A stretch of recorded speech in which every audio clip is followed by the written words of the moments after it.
Hello everyone. So இன்னைக்கு நம்ம பார்க்க போகிற poem strange meeting by Wilfred Owen. So Wilfred ஓவனோட ஆக்சுவல் ஃபுல் நேம் என்ன அப்படின்னா Wilfred Edward Salter Owen. So அவரோட டைம் பீரியட் பார்த்தோம் அப்படின்னா 1893 to 1918. He was a great poet. More than a poet, he was a great warrior. ஒரு சோல்ஜராக இருந்திருக்கிறாரு. World War I வந்து participate பண்ணியிருக்கிறாரு. So we all know world war I எப்போ நடந்துச்சுன்னு 28 July 1914 to 11th November 1918. So அதில் participate பண்ணியிருக்காரு. And நிறைய வார்ஸில் வந்து இவர் பார்ட்டிசிபேட் பண்ணதுனால ஸோ அந்த வார்ஸோட டிஃபிகல்ட்டிஸ் ஸோ அதில் அவங்க ஃபேஸ் பண்ணுற எல்லா கஷ்டத்தையுமே வந்து போயமாக எழுதியிருக்கிறாரு. So one such poem is the strange meeting. So அதுக்கு முன்னாடி இந்த போயம் வந்து அவர் எப்போ எழுதினார் அப்படின்னா 1918 எழுதியிருக்கிறாரு. But it was posthumously published after his death in 1919. So அவர் ஒரு வாரில் தான் வந்து எழுதியிருக்காரு அப்படின்னு சொல்கிறாங்க. ஸோ இந்த போயம் பார்த்தோம் அப்படின்னா இந்த போயம் வந்து அவரோட மென்டர் வில்ஃப்ரெட் ஓவனோட மென்டர் சிக்ஃப்ரெட் சசூன். ஸோ அவர் என்ன சொல்லியிருக்காரு அந்த போயம் பற்றி அப்படின்னா it is a passport to immortality. So இம்மார்டாலிட்டிக்கு இந்த போயம் வந்து ஒரு பாஸ்போர்ட் மாதிரி அப்படின்ற மாதிரி சொல்லியிருக்கிறாரு. அண்ட் இந்த போயம் வந்து it was inspired by Dante's divine comedy. டான்டேயோட டிவைன் காமெடியை இன்ஸ்பயர் பண்ணி தான் இந்த ஒர்க் எழுதியிருக்காரு அப்படின்னு சொல்கிறாங்க. அண்ட் இன்னொரு இன்ஸ்பிரேஷன் இந்த போயமுக்கு அப்படின்னா ஷெல்லியோட த ரிவால்ட் ஆஃப் இஸ்லாமில் 5th கேண்டோவில் வார் பற்றி வரும். வார் இன் த சென்ஸ் ரெண்டு ஸ்ட்ரேஞ்சர்ஸ் வந்து மீட் பண்ணிக்கிற மாதிரி இருக்கும். ஸோ அந்த டிஃபிகல்ட்டிஸ் அதிலிருந்து தான் இந்த போயமுக்கு ஒரு இன்ஸ்பிரேஷன் இவருக்கு கிடச்சிச்சு அப்படின்னு சொல்லலாம். ஆன் த அதர் ஹேண்ட் அவர் வந்து வேர்ல்டு வார் I பார்த்த எல்லா டிஃபிகல்ட்டிஸையும் சேர்த்து தான் வந்து இவர் வந்து இந்த போயம் வந்து எழுதியிருக்கிறாரு அப்படின்னு சொல்கிறாங்க. ஸோ இந்த poem it consist of 4 stanzas. First 2 stanzas and last stanza வந்து கொஞ்சம் கம்மி லைன்ஸ் வந்து ஃபியூவாக இருக்கும். whereas third stanza தான் வந்து longer stanza அப்படின்னு சொல்லலாம். It consist of 44 lines. So இதை வந்து ஹீரோயிக் கப்லெட்டில் எழுதியிருக்கிறாங்க இன் iambic pentameter. ஸோ இந்த போயமோட இன்னொரு சிக்னிஃபிகன்ஸ் என்ன அப்படின்னா இட் இஸ் ரிட்டன் இன் பேரா ரைமிங் கப்லெட்ஸ். தட் இஸ் இன்னொரு இதில் அதை வந்து டபுள் கான்சனன்ஸ் சொல்லுவாங்க ஒரு ஹாஃப் ரைம் அப்படின்னு சொல்லுவாங்க. ஸோ பேரா ரைமிங் கப்லெட்ஸில் இந்த போயம் ஃபுல்லாக வந்து எழுதியிருக்கிறாரு. ஸோ பேரா ரைமிங் கப்லெட்ஸ்னால் என்ன அப்படின்னா அதில் வந்து ஸ்ட்ரெஸ்டு வவல்ஸ் வந்து டிஃப்ரெண்ட்டாக இருக்கும், வவல்ஸ் டிஃப்ரெண்ட்டாக இருக்கும், வேறஸ் கான்சனன்ஸ் சிமிலராக இருக்கும். ஸோ சொல்லுவாங்களே பார்க்குறதுக்கு விஷுவலி மேட்சிங்காக இருக்கிற மாதிரி இருக்கும் ஒரு வேர்டும் இன்னொரு வேர்டும் அடுத்த வேர்டும். பட் வேறஸ் அதில் வந்து வவல்ஸ் வந்து டிஃபராக இருக்கும், கான்சனன்ஸ் எல்லாமே சேமாக இருக்கும். ஒரு ஆல்ஃபபெட் ஒரு 2 ஆல்ஃபபெட் வவல்ஸ் மட்டும் சேஞ்ச் ஆகும் அப்படின்னு சொல்கிறாங்க. ஃபார் எக்ஸாம்பிள் வந்து ஹால் ஹெல். ஸோ இதில் வந்து விஷுவலி பார்க்க ஹாலும் ஹெல்லும் ஒரே மாதிரி தான் இருக்கும். இதில் என்ன மட்டும் டிஃபர் ஆகுது அப்படின்னா வவல் மட்டும் டிஃபர் ஆகுது. ஹால் ஹெச்ஏ அந்த ஏ வந்து அடுத்த வேர்டில் வந்து ஈயாக இருக்குது. ஸோ விஷுவலி மேட்சிங்காக இருக்கும், வேறஸ் வவல்ஸ் வந்து டிஃபராக இருக்கும். ஸோ அதுதான் வந்து பேரா ரைமிங் கப்லெட். அதை வந்து என்னென்னு சொல்கிறாங்க அப்படின்னா டபுள் கான்சனன்ஸ் சொல்கிறாங்க ஆர் ஹாஃப் ரைம் அப்படின்னு சொல்கிறாங்க. சரியா, variation in the same consonant pattern is பேரா ரைமிங் கப்லெட். அண்ட் ஸோ இந்த போயமோட இன்னொரு சிக்னிஃபிகன்ஸ் என்னன்னு பார்த்தோம் அப்படின்னா இந்த போயமை வந்து இட் வாஸ் சங் இந்த ரெக்வயம் மாஸ் அப்படின்னு சொல்லலாம். ரெக்வயம் மாஸ் அப்படின்னா மாஸ் ஃபார் த டெட், இறந்து போன சோல்ஸுக்காக ஒரு டே வந்து கேத்தலிக் பீப்புள் வந்து இது பண்ணுவாங்க. ஸோ அந்த மாஸில் வந்து இந்த சாங்கை வந்து பாடியிருக்கிறாங்க. இந்த வேர்ஸ் இந்த போயமோட வேர்ஸ் வச்சு பாடியிருக்காங்க அப்படின்னு சொல்கிறாங்க. ஏன் அப்படின்னா இந்த ரெக்வயம் மாஸ் வந்து எப்போ ஆரம்பிக்கப்பட்டது அப்படின்னா 1962 தான். வேர்ல்டு வார் II முடிஞ்சதுக்கப்புறம் வேர்ல்டு வார் IIல வந்து கவன்ட்ரி கேத்தீட்ரல் லண்டனில் இருக்க இங்கிலாண்டில் இருக்க கவென்ட்ரி கத்தீட்ரல் வந்து ஒரு பாம்பிங் ரெய்டில் ஃபுல்லாகவே வந்து அது வந்து டிஸ்ட்ராய் ஆயிடுச்சு. ஸோ அந்த கவென்ட்ரி கத்தீட்ரலை வந்து 14th centuryயில் பில்ட் பண்ணியிருக்காங்க. வேர்ல்டு வார் 2ல் வந்து பாம்பிங் ரெய்டில் வந்து அந்த கத்தீட்ரல் ஃபுல்லாகவே வந்து டிஸ்ட்ராய் பண்ணப்பட்டுச்சு. ஸோ அப்போ இறந்த சோல்ஸ்க்காக அந்த வேர்ல்டு வார் 2ல் இறந்த சோல்ஸ்க்காகவும் அந்த கெத்தீட்ரல் இதுக்காகவும் வந்து பெஞ்சமின் பிரிட்டன் அப்படிங்கிறவர் வார் ரெக்வயம் அப்படின்னு ஒரு ஆர்கெஸ்ட்ரா மாதிரி ஃபார்ம் பண்ணி அவர் வந்து சாங்ஸை வந்து பாட ஆரம்பித்தார், ஹிம்ஸா பாட ஆரம்பித்தார். ஸோ அதில் இந்த போயமும் அந்த போயமோட லைன்ஸும் இடம்பெற்றிருக்கு அப்படின்ற மாதிரி சொல்கிறாங்க.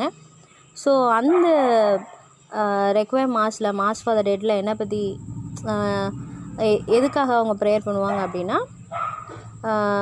சோல்ஸ்க்கு வந்து இட்டர்னல் ரெஸ்ட்டு காட் வந்து கிராண்ட் பண்ணணும் அப்படிங்கிறதுக்காக ப்ரேயர் பண்ணுவாங்க. இட்டர்னல் ரெஸ்ட் கிராண்ட் தெம் ஓ லார்ட் அப்படின்னு சொல்லி அவங்க வந்து சொல்லுவாங்க.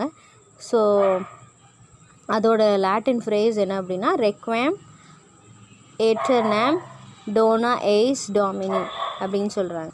ரெக்வயம் அப்படின்னா ரெஸ்ட், இட்டர்னல் ரெஸ்ட்டு தான் அப்படி. So will go into the poem now. Strange meeting. So what do you infer from the title? So அந்த டைட்டிலை கேட்டோடனே what can you think of அப்படின்னா, ஸ்ட்ரேஞ்ச்னா என்னது அப்படின்னா வினோதமானது, something which is unfamiliar. So strange meeting அப்படின்னா புதுசாக யாருனே தெரியாத ஒருத்தவங்களை மீட் பண்ணுற மாதிரி. அன்ஃபெமிலியர் மீட்டிங், அன்ஃபெமிலியர் பர்சனோட நாங்கள் மீட் பண்ணியிருக்கோம் அப்படின்னு சொல்கிறது தான் வந்து ஸ்ட்ரேஞ்ச் மீட்டிங். ஸோ இதில் வில்ஃப்ரெட் ஓவன் வந்து எந்த ஸ்ட்ரேஞ்சரை வந்து மீட் பண்ணுறாரு அண்ட் எந்த மாதிரி சிச்சுவேஷனில் அந்த மீட்டிங் வந்து ஏன் ஸ்ட்ரேஞ்ச் ஆச்சு. இப்போது ஸ்ட்ரேஞ்சர் அப்படின்னா ஒரு அன்ஃபெமிலியர் பர்சனை வந்து ஸ்ட்ரேஞ்சர்னு சொல்லுவோம். ஸோ ஸ்ட்ரேஞ்ச் மீட்டிங் அப்படின்னா அந்த மீட்டிங் அந்த சந்திக்கக்கூடிய பிளேஸே வந்து ஒரு ஸ்ட்ரேஞ்சாக இருந்துச்சு, ஒரு வினோதமான ஒரு பிளேஸில் வந்து நாங்கள் மீட் பண்ணோம் அப்படின்ற மாதிரி சொல்கிறார். ஸோ வில்ஃப்ரெட் ஓவன் வந்து யாரை எந்த ஸ்ட்ரேஞ்ச் பிளேஸில் மீட் பண்ணுறாங்கிறது தான் இந்த போயமோட gist. So I'll go into the poem. First stanza. It seemed that out of battle I escaped down some profound dull tunnel long since scooped through granites which titanic wars had groined. So இதில் meanings first சொல்லிடுறேன். Profound அப்படின்னா very deep, ரொம்ப ஆழமான. டன்னல்னால் என்னன்னு தெரியும், ஒரு இருட்டு பகுதி. அண்டு க்ரோயினிங் அப்படின்னா இன்டர்செக்ஷன் அர்த்தம். சரியா? ஸோ இப்போ வந்து பார்க்கலாம். It seem that out of battle I escaped. So அவர் என்ன நினைக்கிறார் அப்படின்னா, அவர் வந்து வாரில் தான் இறந்துருக்கிறாரு. அவர் இப்போ எப்படி ஃபீல் பண்ணுறார் அப்படின்னா, பேட்டில்லேருந்து நான் எஸ்கேப் ஆகி நான் இப்போ எங்கே வந்திருக்கேன் அப்படின்னு சொல்கிறார். Some very deep dull tunnel, ஒரு ரொம்ப ஆழமான ஒரு இருட்டான ஒரு பிளேஸில் வந்து நான் வந்திருக்கிறேன். டனல் எப்போவுமே எப்படி இருக்கும் அப்படின்னா டார்க்காக தான் இருக்கும், இருட்டாக தான் இருக்கும்.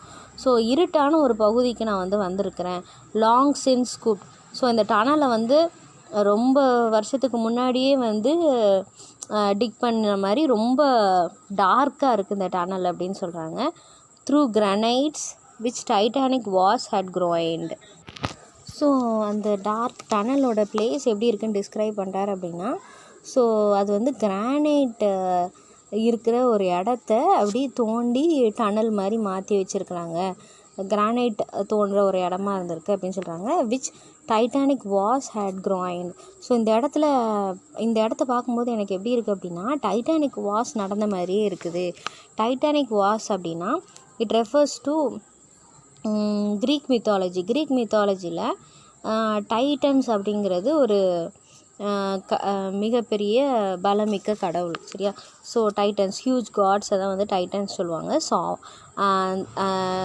அவங்களுக்கும் டைட்டன்ஸுக்கும் வந்து டீமன்ஸுக்கும், அதாவது பேய்களுக்கும் வந்து சண்டை நடந்துச்சு. காட்ஸுக்கும் டெவில்ஸ்க்கும் வந்து சண்டை நடந்துச்சு.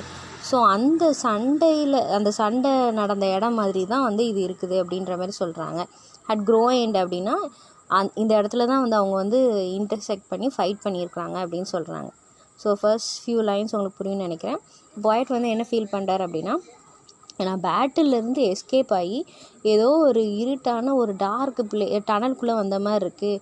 ஸோ அந்த டனலை வந்து அந்த டனல் எப்படிப்பட்ட டனல் அப்படின்னா, கிரானைட் மலை இருக்கிற டனலை ரொம்ப வருஷமாக தோண்டி அந்த அந்த இருட்டுக்குள்ளே வந்த மாதிரி இருக்குது அப்படின்னு சொல்கிறாரு. இந்த இடத்த பார்க்க எனக்கு எப்படி இருக்குது அப்படின்னா, டைட்டானிக் வாஸ் நடந்த இடம் மாதிரியே இருக்குது.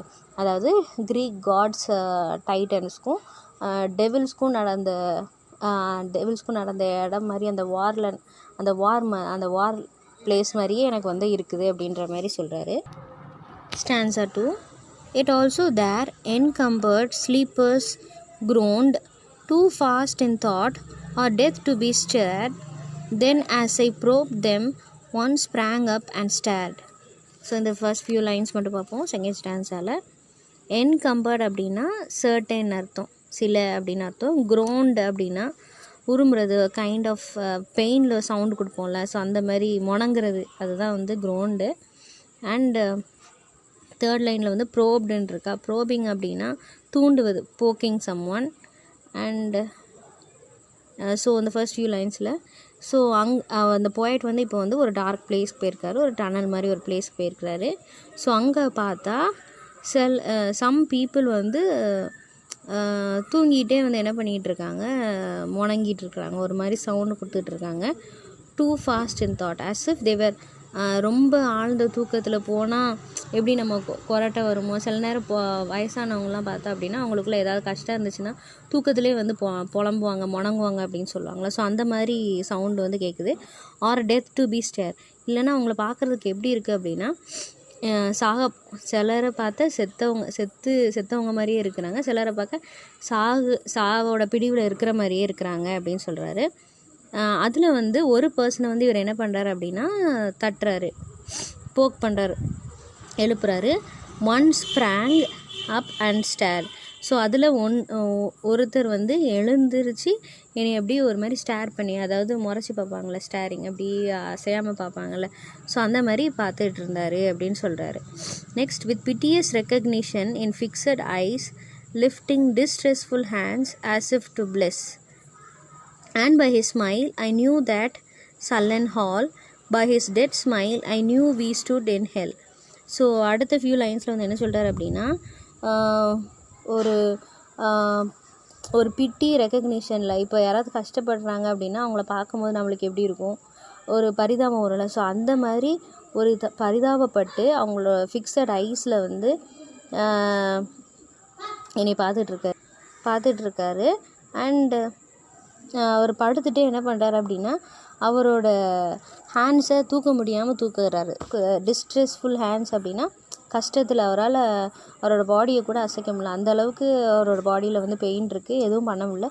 ஸோ அந்த கையை மட்டும் தூக்குறத பார்க்க இவருக்கு எப்படி இருக்குது அப்படின்னா, என்னை ப்ளெஸ் பண்ணுற மாதிரியே இருக்குது. ஹேண்ட்ஸை வந்து ரைஸ் பண்ணால் யூஸ்வலாக வந்து பிளெஸ்ஸிங்க்கு தானே சொல்லுவாங்க. ஸோ அந்த மாதிரி அந்த இடத்துல இருந்து அவர் படுத்திருந்தார். நான் படுத்தவரை ஒரு தட்டி எழுப்பினோன்னு அவர் எந்திரிச்சு அப்படியே அவர் ஃபிக்ஸட் ஐஸில் வந்து என்னை பாவத்தோடு பார்த்து அவரோட கையை வந்து தூக்குறாரு. அதை பார்க்க எனக்கு எப்படி இருக்குது அப்படின்னா, என்னை ப்ளெஸ் பண்ணுற மாதிரியே இருக்குது. And by his smile I knew that sullen hall. So அவர் வந்து அடுத்து என்ன சொல்கிறார் அப்படின்னா, நான் பார்த்த அந்த பர்சன் வந்து என்னை பார்த்து என்ன பண்ணாருன்னா ஸ்மைல் பண்ணார். அவர் சிரித்ததில் இருந்து நான் என்ன புரிஞ்சுக்கிட்டேன் அப்படின்னா, அந்த இடம் எப்படிப்பட்ட இடம், அந்த ஹால் எப்படிப்பட்ட ஹால் அப்படின்னு புரிஞ்சுக்கிட்டேன் அப்படின்னா, சல்லன் ஹால். சல்லன்னா ரொம்ப பரிதாபிக்கக்கூடிய ஒரு இடம், ஒரு டிப்ரெஸ்ட் பிளேஸ் அப்படின்னு சொல்லலாம். ஸோ அவர் சிரித்ததை பார்த்து, அவர் சிரிக்கிறத வச்சு நான் கண்டுபிடிச்சிட்டேன், நான் எந்த இடத்துக்கு வந்திருக்கேன் நான் கண்டுபிடிச்சிட்டேன் அப்படின்னு சொல்கிறாரு. Next, by his dead smile I knew we stood in hell. So அவரோட ஸ்மைல் வந்து எப்படி இருக்குது அப்படின்னா, ரொம்ப ஹாப்பியாக இல்லை, அவரோட ஸ்மைல் எப்படி இருந்துச்சு அப்படின்னா சேடான ஒரு ஸ்மைலாக இருந்துச்சு. இங்கே போய் வந்துட்டியப்பா அப்படின்ற மாதிரி ஒரு ஸ்மைலாக இருந்துச்சு. ஸோ அதை வச்சு நான் என்ன கண்டுபிடிச்சிட்டேன் அப்படின்னா, நான் இப்போ எந்த இடத்துல இருக்கேன் அப்படின்னு கண்டுபிடிச்சிட்டேன் அப்படிங்கிறாருனா, ஹெல்லில் இருக்கிறேன் அப்படின்னு சொல்லிட்டு. ஸோ அவர் டிஸ்கிரைப் பண்ண அந்த டார்க் டனல் வந்து என்னது அப்படின்னா ஹெல். ஸோ அந்த போயட் வந்து வார்லேருந்து எஸ்கேப் ஆகி இப்போ எங்கே வந்திருக்காராம், ஹெல்லுக்கு வந்துட்டார். Which means he is no more a part in this world. He has reached, அவர் இறந்ததுக்கப்புறம் ஹெல்லுக்கு வந்துட்டார் அப்படின்ற மாதிரி சொல்கிறாரு. So this is first few lines. So next few ஸ்டான்சஸில் வந்து அவர் அந்த ஹெல்லில் வந்து என்னெல்லாம் வந்து அனுபவிக்கிறாரு, அவர் பார்த்த அந்த ஸ்ட்ரேஞ்சர் கூட என்ன கன்வர்ஸ் பண்ணுறாரு அப்படிங்கிறது தான் next few lines. Okay, thank you.